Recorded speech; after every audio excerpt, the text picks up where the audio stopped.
विजेंद्र की खाल जलकर उधर चुकी थी। विदेश्वर और किरण महतो उसे लेकर पटना के सरकारी अस्पताल PMCH पहुंचे। अस्पताल पहुंचते विदेश्वर ने डॉक्टर के पैर पकड़ लिए, बिलखते हुए कहा, मेरे भाई को जला दिया, पूरे परिवार को जला दिया, इसे बचा लो साहब। डॉक्टर ने विजेंद्र को एडमिट कर लिया। इधर सुबह होते ही खबर फैल गई कि राघोपुर में 8 लोगों को जिंदा जला दिया गया है। नीतीश कुमार को CM की कुर्सी पर बैठे 2 महीने ही बीते थे।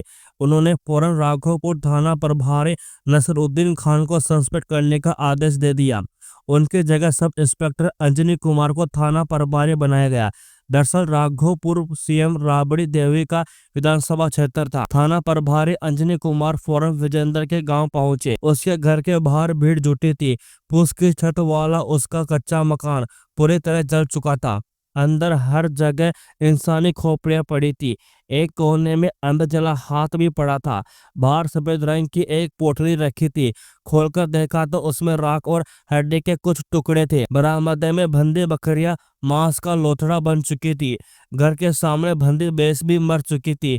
थाना प्रभारी अंजनी कुमार ने कांस्टेबल रमन किशोर से कहा, सब कुछ समेटकर फोरेंसिक जांच के लिए पटना भेज दो। भैंस बकरियों को हाजीपुर के वेटनरी डिपार्टमेंट में भेज दो। अब थाना प्रभारी ने भीड़ से पूछा, क्या हुआ था कल रात? एक गांव वाला बोला, साहब हम सो रहे थे, गांव में कीर्तन था, लाउड स्पीकर की तेज आवाज की वजह से पता नहीं चला कि विजेंद्र के घर में क्या हुआ। जब बम और फायरिंग की आवाज सुनी तो बाहर निकला।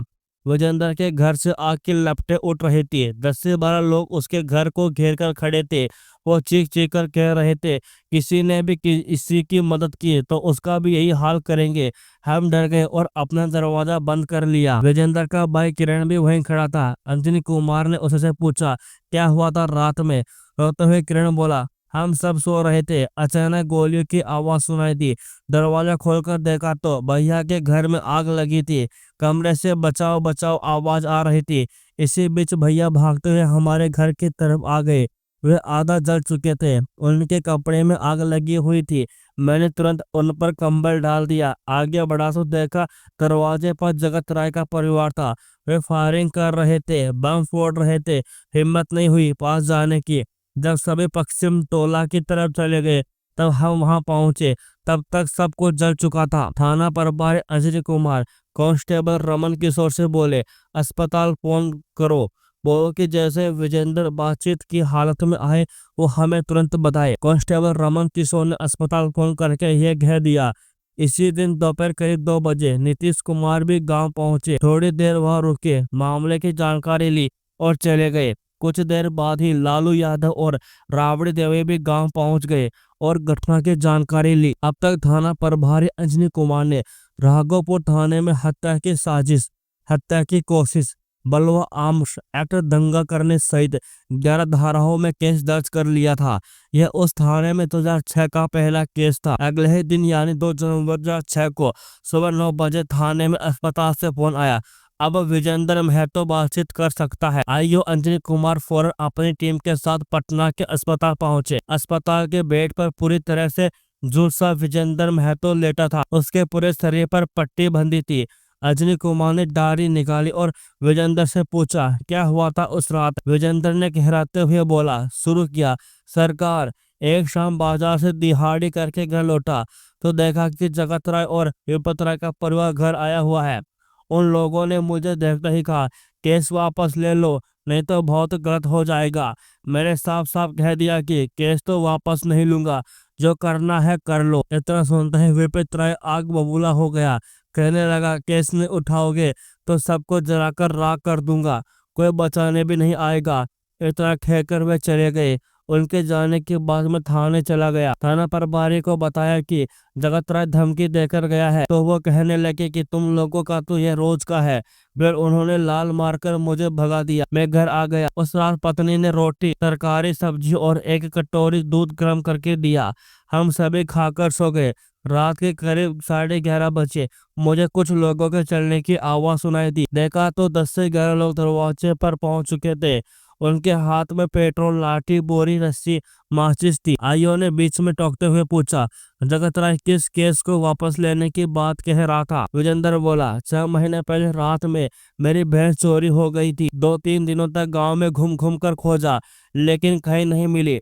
कुछ दिनों बाद पता चला कि मेरी भैंस हाजीपुर के बिज्जूपुर में है। मैं वहां पहुंचा, उस आदमी से कहा कि यह भैंस तो मेरी है, तो वो कहने लगा कि गांव के वजीर राय ने उसे यह भैंस बेची है। थाने जाकर मैंने वजीर राय के खिलाफ रिपोर्ट दर्ज करवा दी। तब से डर के मारे मैं हर रोज थाने में ही सोता था। पुलिस ने वजीर राय को जेल भेज दिया। पूछताछ में उसने बताया कि उससे जगत राय ने कहा था कि वह मेरी भैंस चुरा कर बाजार में बेच दे। भैंस तुम्हारी थी? आइयो अंजनी कुमार ने जोर देकर पूछा। विजेंद्र रुद्धे गले से बोला, साहब, दूसरे की भैंस लेकर पाल रहा था। जब भैंस का बच्चा हुआ तो उसकी कीमत 20,000 रुपये लगाई गई।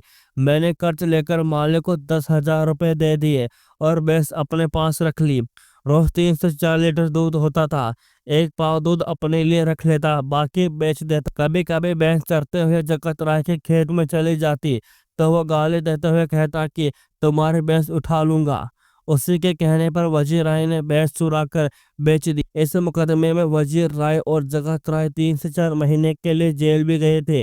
जगत राय जब जमानत पर बाहर आया तो आए दिन मेरे परिवार को खत्म करने की धमकी देता था। फिर एक दिन कहने लगा कि 20,000 रुपये में मामला रफा दफा करो, लेकिन मैं नहीं माना। उस रात कौन कौन लोग थे, कुछ याद है? अंजनी कुमार ने फिर से पूछा। विजेंद्र बोला, कोहरे की वजह से कुछ साफ दिख नहीं रहा था। आवाज और हथकड़ी में से मैंने सबको पहचान लिया। एक एक करके नाम लिखाओ। अंजनी कुमार डायरी निकालते हुए बोले, जगत राय, विपत राय, राम बाबू राय, बच्चा बाबू राय, गिरधारी राय, गौतम राय, युदु राय, शंकर राय, देवनाथ राय, नाथू राय, छविला राय, जय बाबू राय, रंजन राय, रंजित राय। इनके अलावा जगत राय की पत्नी मोला देवी, विपत राय की पत्नी कृष्णा देवी राय भी थी। विजेंद्र महतो ने पुलिस को सभी 16 नाम बता दिए। विजेंद्र का बयान दर्ज करने के बाद आयो अंजनी कुमार टीम के साथ राघोपुर लौट आए। अब आरोपियों की तलाश शुरू हुई। पुलिस रात भर राघोपुर के अलग अलग गांवों में दबिश देने लगी। हफ्ते भर बाद पुलिस को खबर मिली कि 16 आरोपियों में से एक रंजित राय नाम का एक आदमी अपने रिश्तेदारी में छिपा है। पुलिस ने छापा मारकर उसे वहीं से पकड़ लिया। यह उस केस की पहली गिरफ्तारी थी। आइयो अंजनी कुमार ने रंजित से पूछा, बता कौन चलाया विजेंद्र को? रंजित कांपते हुए बोला, साहब, मैं तो उस रोज ससुराल गया था। विजेंद्र जानबूझकर मुझे फंसा रहा है। सब इंस्पेक्टर ने रंजित राय पर डंडे बरसाने शुरू कर दिए। गुस्से से पूछा, सच सच बता, उस रात क्या हुआ था, नहीं तो उल्टा लटका दूंगा।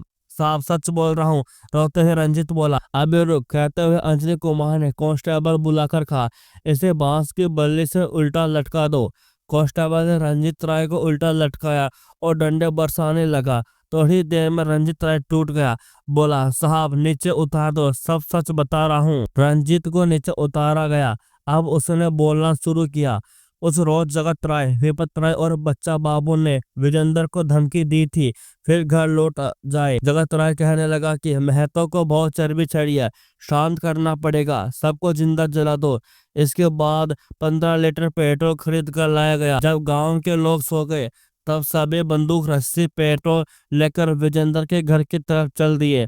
मैं भी उनके साथ में था, लेकिन मैंने कुछ नहीं किया था साहब। इसके बाद रंजित राय को हवालात में डाल दिया गया। अब तक 4 महीने बीत चुके थे और सिर्फ 6 लोग ही पकड़ आए थे। इसमें जगत राय की पत्नी मोहला देवी, विपित राय की पत्नी कृष्णा देवी, गौतम राय, बच्चा बाबू राय और शिवधारी राय शामिल थे।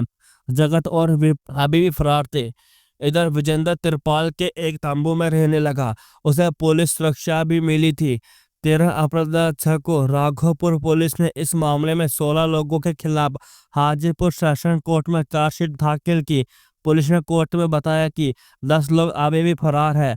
जगत और विपत कौन थे, क्यों गांव के लोग उनसे डरते थे, पुलिस उन तक कैसे पहुंची, विजेंद्र का क्या हुआ, कोर्ट ने किस आधार पर आरोपियों को सजा सुनाई,